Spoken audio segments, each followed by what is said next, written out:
Happy Friday, ladies and gents. We're ready to rock and roll this joint. Accelerating your business. How's that going to happen? Let's find out. Good. Shut up and sit down. The Business Bros Podcast was created for you. Learn from the business professionals who come to share their stories. Find out what's working in business, on social media, what's hot and what's not, straight from the mouths of successful entrepreneurs out there doing the real work. And now, welcome to another episode of Business. We got the fire going on. Yeah. In San Diego. Ham, take it away. A heat wave in San Diego. We're bringing the fire right here. All right, all you business pros. Before we jump into the show, just a quick reminder to please subscribe on whichever platform it is that you're listening to us on today. Give us a like, give us a follow, subscribe, and drop a review, and help other like-minded business owners find value from our awesome guests while we rise up in the podcast rankings. And if you want to be a guest on the show, I missed that last part, we will really appreciate it. And if you want to be a guest on the show, we'd love to have you on and learn from you as well. Go to www.businessbros.biz/podcast guest. Schedule your time slot. Don't forget to follow us on all our social media at Business Bros Pod. Ladies and gentlemen, we are so excited and so honored to bring another incredible guest on the Business Bros Pod. Our guest today is the preeminent advisor to CEOs who want to safeguard their businesses and their lives from unpredictability, establishing strategic partnerships that empower them to never again worry about growth. Having worked with over 1,500 CEOs across 33 countries, our guest is an expert in helping businesses expand internationally. As a world-renowned speaker and philanthropist, our guest's goal is to help over 800,000 kids in Latin America become entrepreneurs using local businesses in the next 3 years. Local resources in the next 3 years. We can't be more thrilled to hear some incredible stories from this well-traveled thought leader and humanitarian. Joining us today out of the great state of Texas, the CEO Confidant from Divine Human Ventures and Wisdom for Kids. Welcome to the show, Angel Rebo.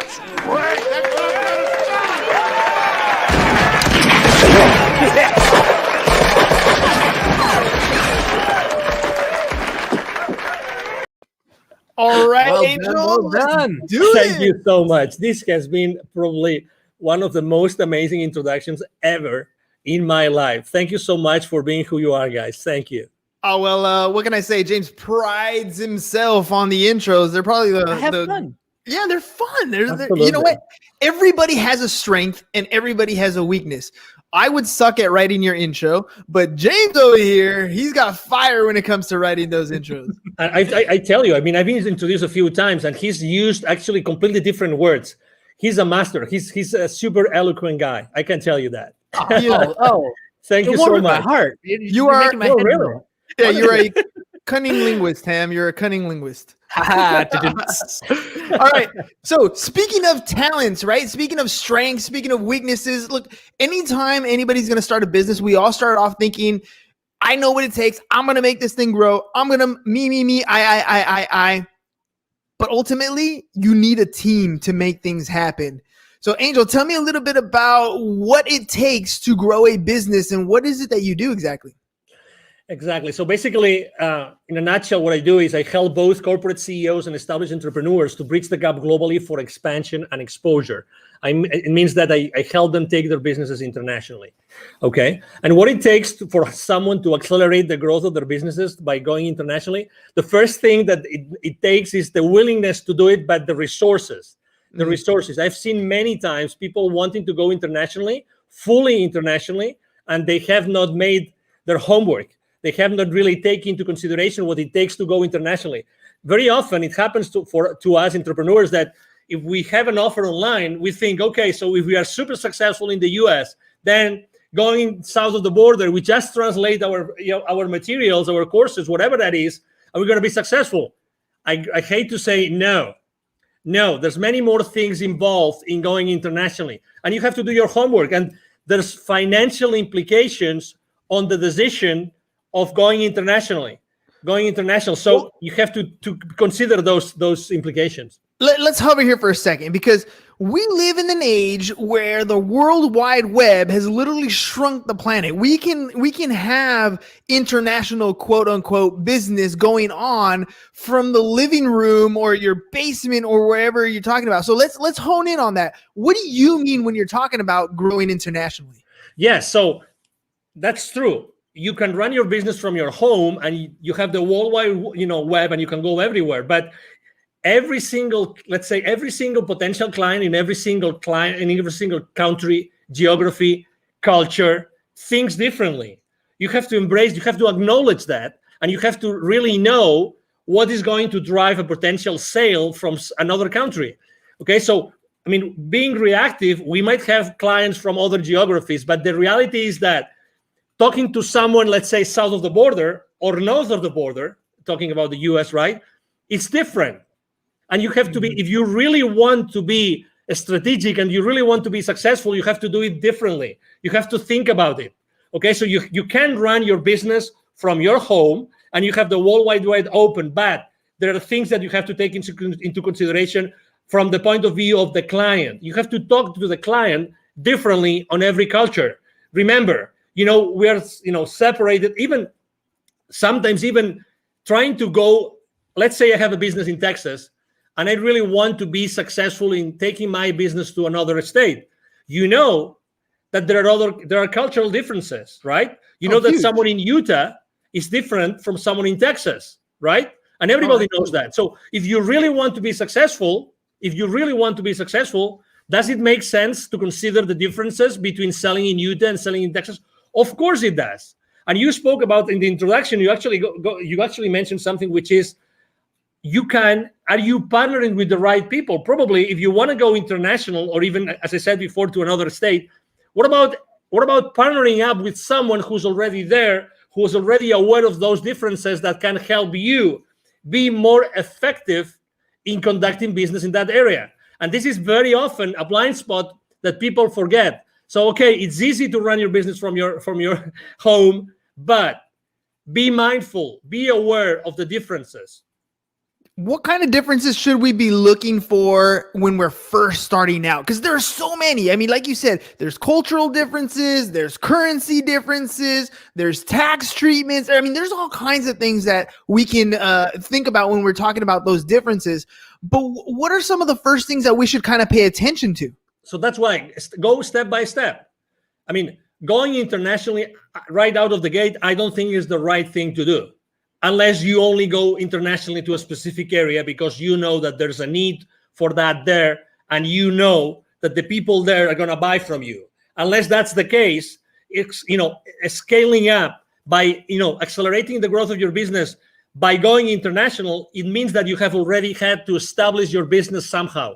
That's very important. Okay, so initially, I don't recommend anybody doing that unless, again, that's going to be your number one strategy. So if that's your number one strategy, you have to really know what these people want. Okay, the people in this area, what do they want? So you have to really speak with these people over there. Sometimes, we tend to think, oh, it's extremely difficult. No, it's very easy.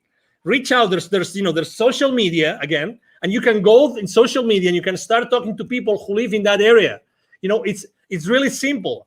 There's something in the entrepreneurial world, in the startup world, there's something called a minimum viable product. You've probably heard this thousands of times, right? Mm-hmm. So when you start your business, you probably have a minimum viable product or service that you want to offer to your audience, right? So the first thing you have to do is, if you want to go international, start talking to your audience about what you want to do. And I start asking them, hey, if I was to launch this product, sell it there, or this service, would you be willing to buy from me? And what would be the kind of service or product that you would buy from me, in that particular, area of expertise that I have? So that's the first thing.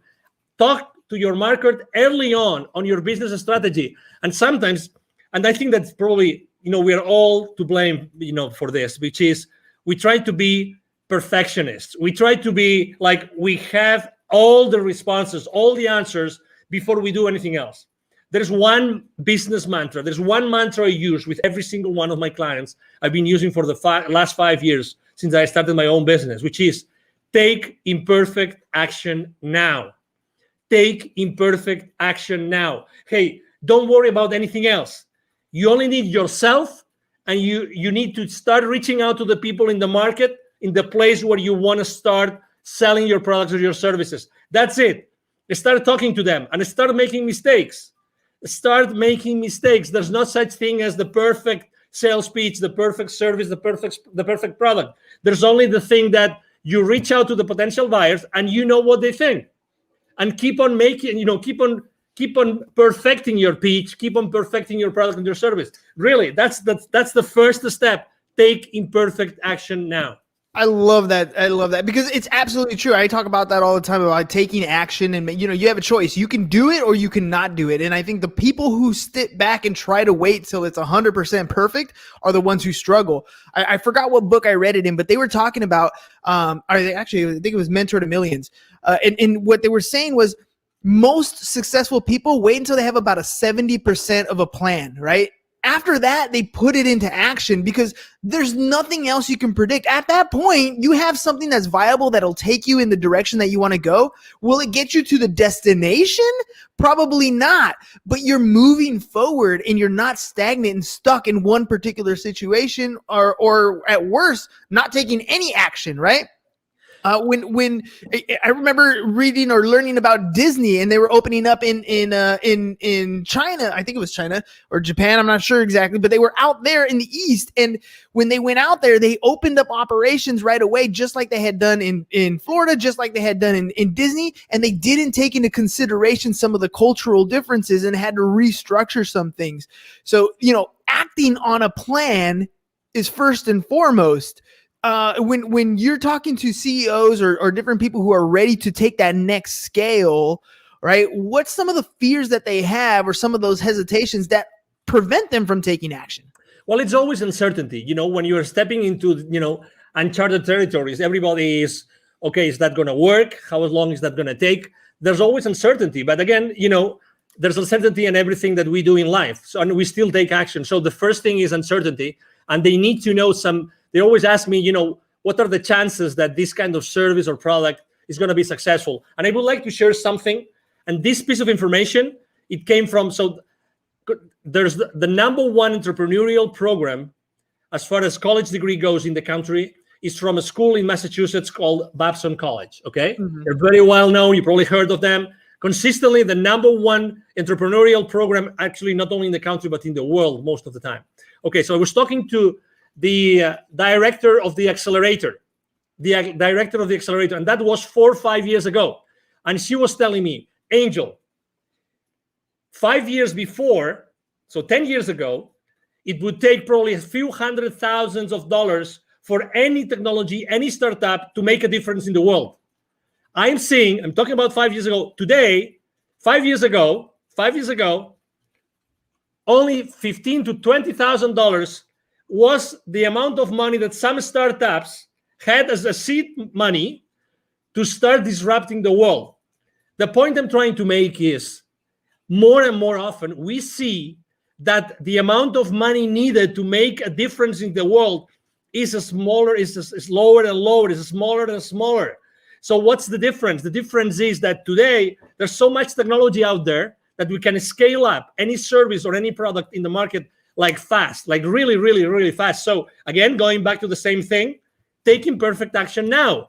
You really don't need so much time or so much money. What you need to do is to make sure that you start proof testing your value proposition, your product or your service in the market as soon as possible.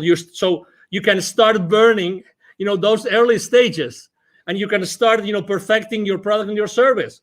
And you realize that, and you eventually see, you see the future with a level of uncertainty which is much higher. Again, to your question, it's uncertainty, but how do we lower the level of uncertainty? It's just by taking action, by start connecting with the market and start exposing our value proposition in the market. You have a ton of energy, and I love that because Thank you. when people come on the show, it's not always as exciting when the other person doesn't have energy, but that Thank you. fuel comes from somewhere, right? Yeah. Why did you get into this particular space? I mean, it sounds like Thank you're you. ready to take on business and scale things at your own rate, and yet you took Thank a you. different approach. Why that approach? Why what you're doing? Why is it what you're doing gives you so much energy?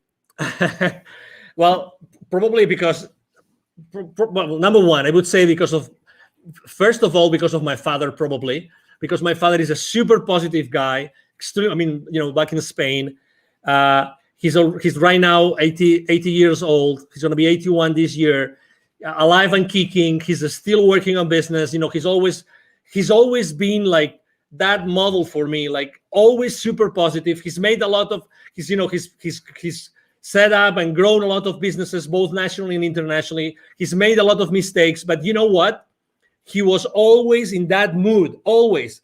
And every time he was being asked, he was always, his first statement, he was always, I am so blessed that I have been able to help these hundreds of families, these hundreds of people with the families behind them. And that's the legacy. That's his legacy. So I think that this, flame that I have inside of me is because I really like to share my experience with people.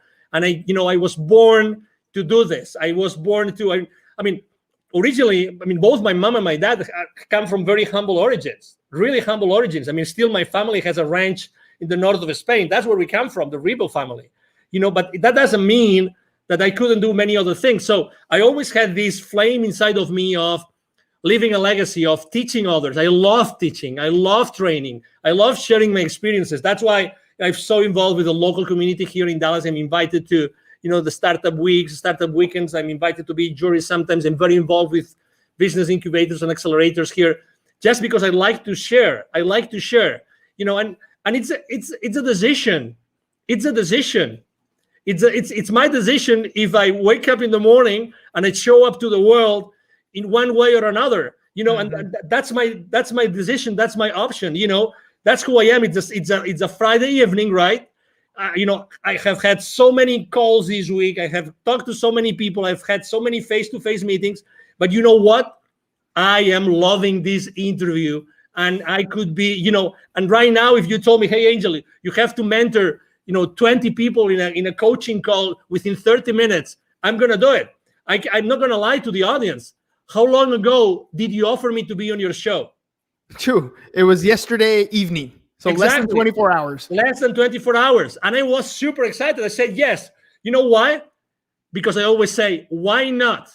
Why not? If there's a single person in your audience right now who can benefit from what I'm saying, oh my God, the day has paid off. The chance has paid off. The possibility that you guys have offered me has paid off. What is the core? What is the core of the CEO Confidant? Like, what is it that you're trying to achieve? Your mission in the business to have that can help more and more entrepreneurs get to the level that they want to get to. Thank you. For me, it's always been connecting the unconnected. And actually, I'm going to tie this to my nonprofit, connecting the unconnected. I've always, obviously, as you can imagine, I'm so grateful to God that He gave me this energy, this passion that I can, I have been able to help a lot of high-level executives throughout my life. That's a blessing. Probably this energy has helped me a lot. But this has only helped me enough as far as this helps me to make the world a better place. Okay? That's why, it reached a point in 2016 in which it was very clear to me that I had also, the reason why I had lived in Latin America for so many years and I had done business in Latin America for so many years is because I had to be exposed to those areas where so many underprivileged kids live. And you know what I'm talking about. I'm talking about in Latin America alone, in 2012, according to UNICEF numbers, 81 million kids live in poverty. 81 million kids. 22 million don't have drinking water in their house. 22. And that was 2012. Can you guess after COVID? Can you guess what happens?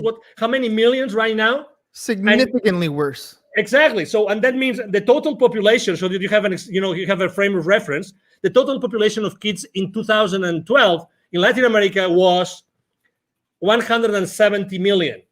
170 million. Okay, 170 million. So put that in perspective. So right now, probably it's going to be 90, maybe 100 million kids in Latin America who live in poverty. Yeah. So that's why, what's my mission? I've always feel that I keep on developing and helping so many high-level executives and established entrepreneurs, because at the end of the day, what I have to do is I have to be able to have so many stories, and I have to be able to connect all those high-level executives with those entrepreneurs that have still so much to learn. And I know that if it's not me, who's going to teach them entrepreneurship? Who's going to inspire them? Who is able to bring all those lessons I learn every single day with these so powerful CEOs?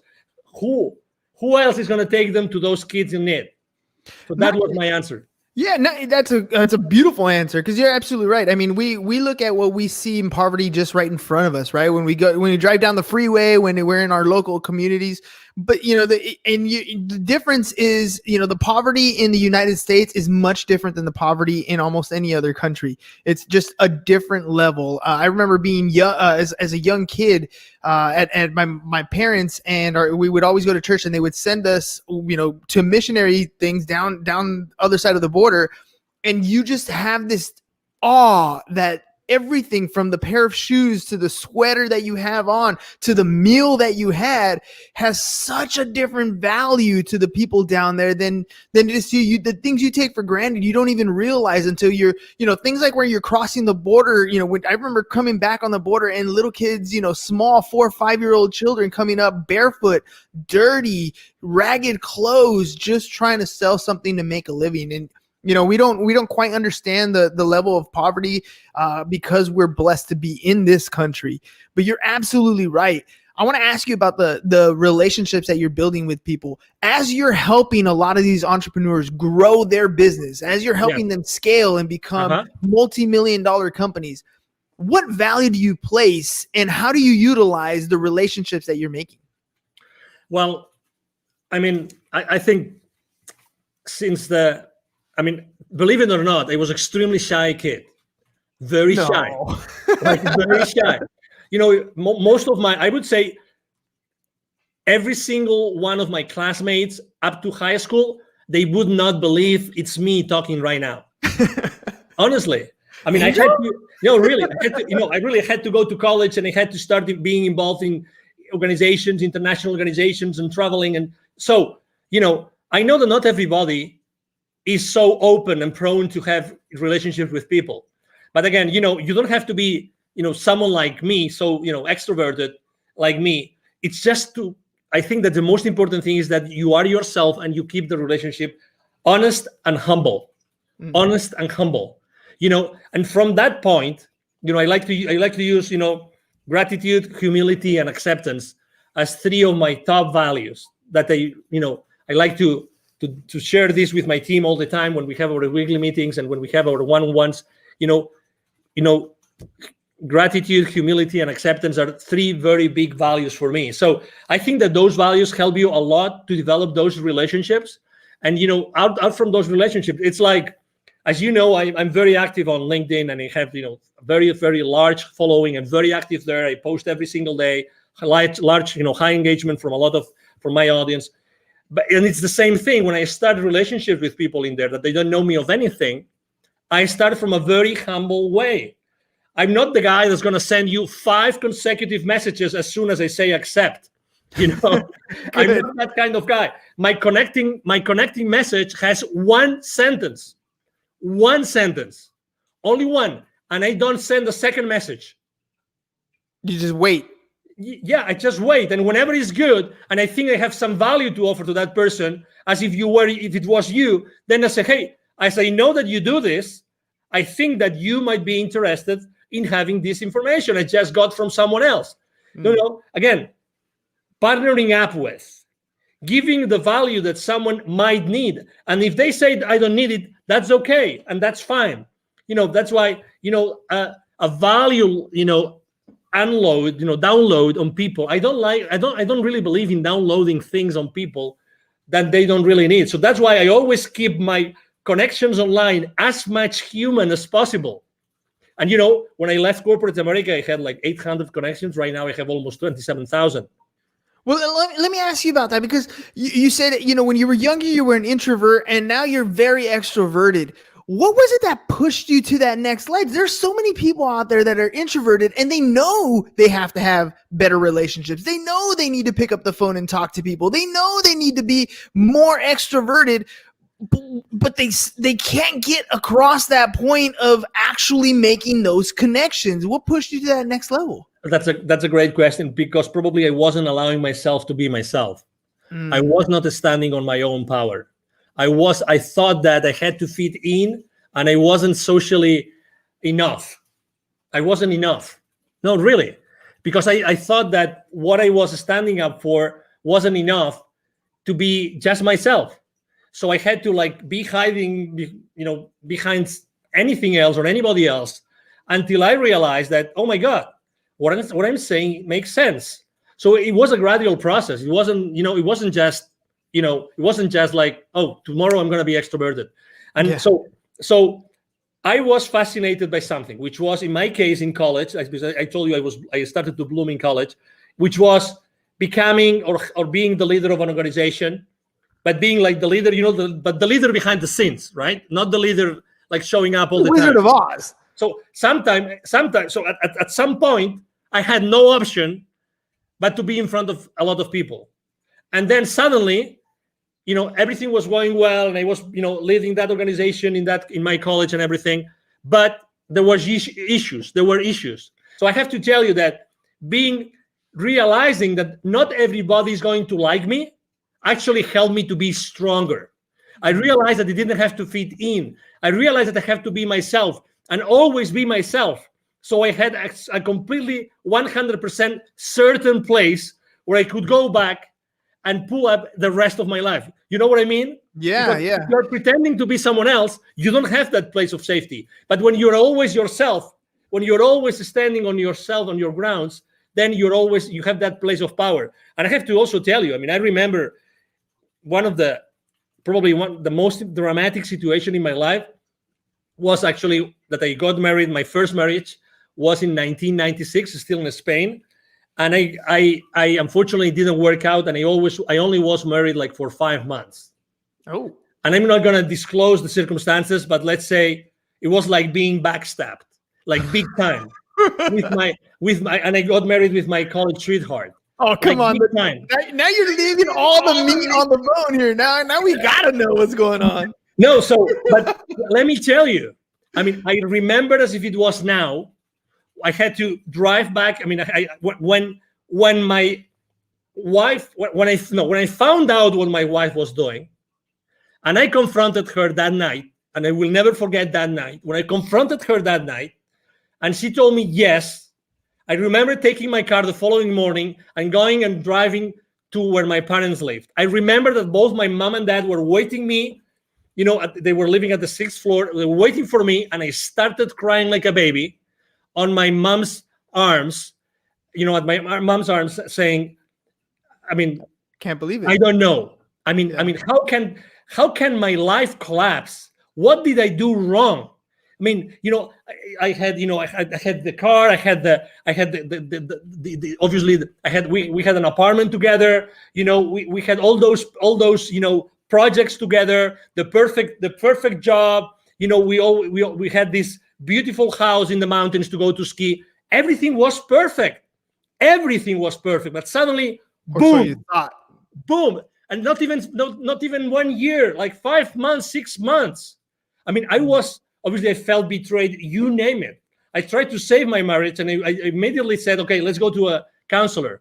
But unfortunately, the other party wasn't there. So I said, okay. So the rest of my life starts here today.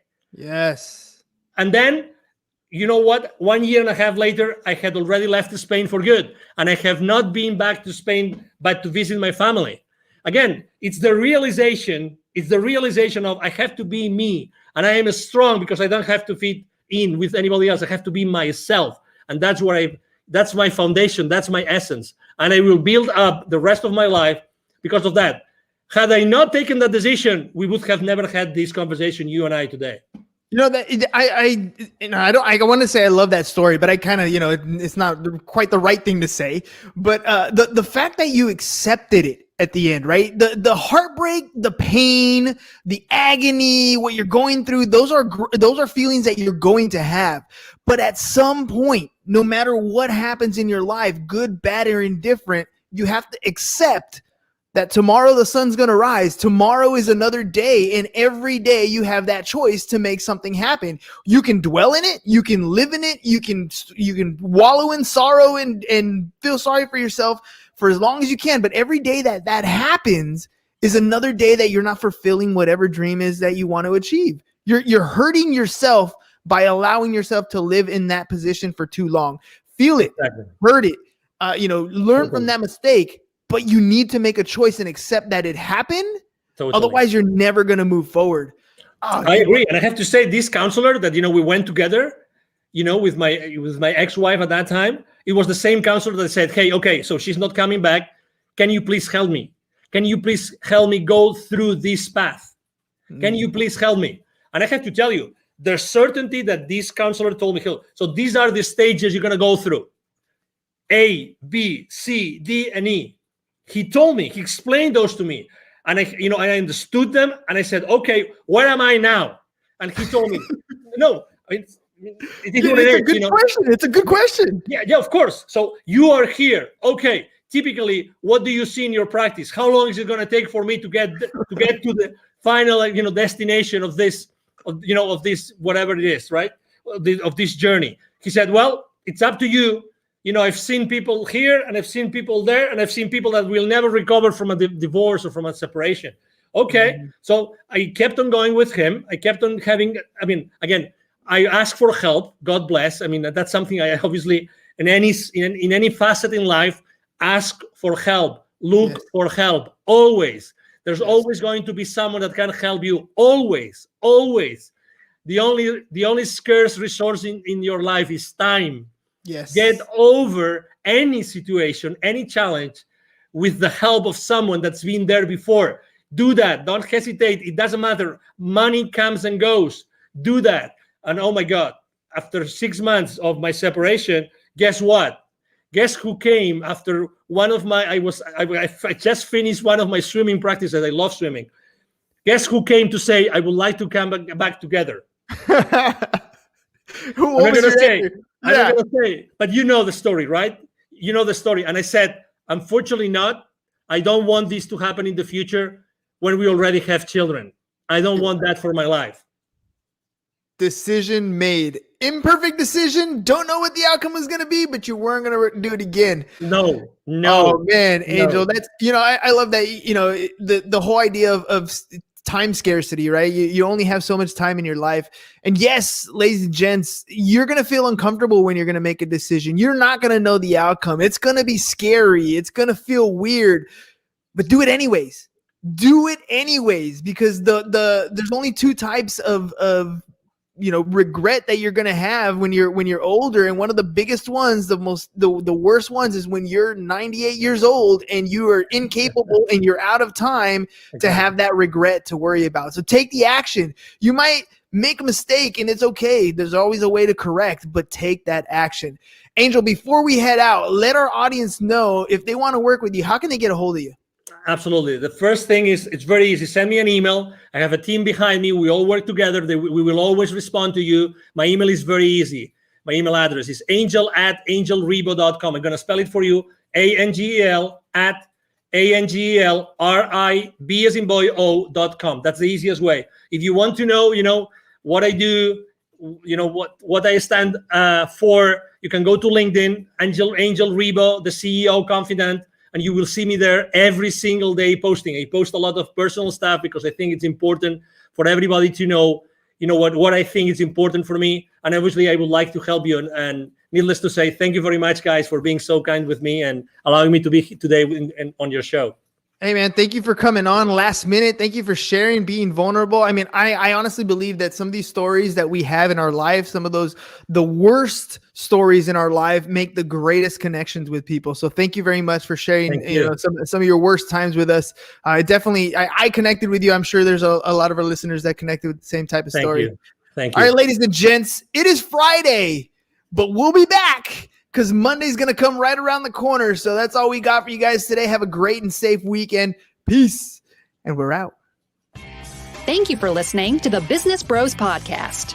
Are you looking to get more clients or to increase your income? Hernan, the business bro, can help you generate referrals through the power of podcasting. And James, the insurance bro with Pipeline Insurance, can help you effectively add insurance to your existing business.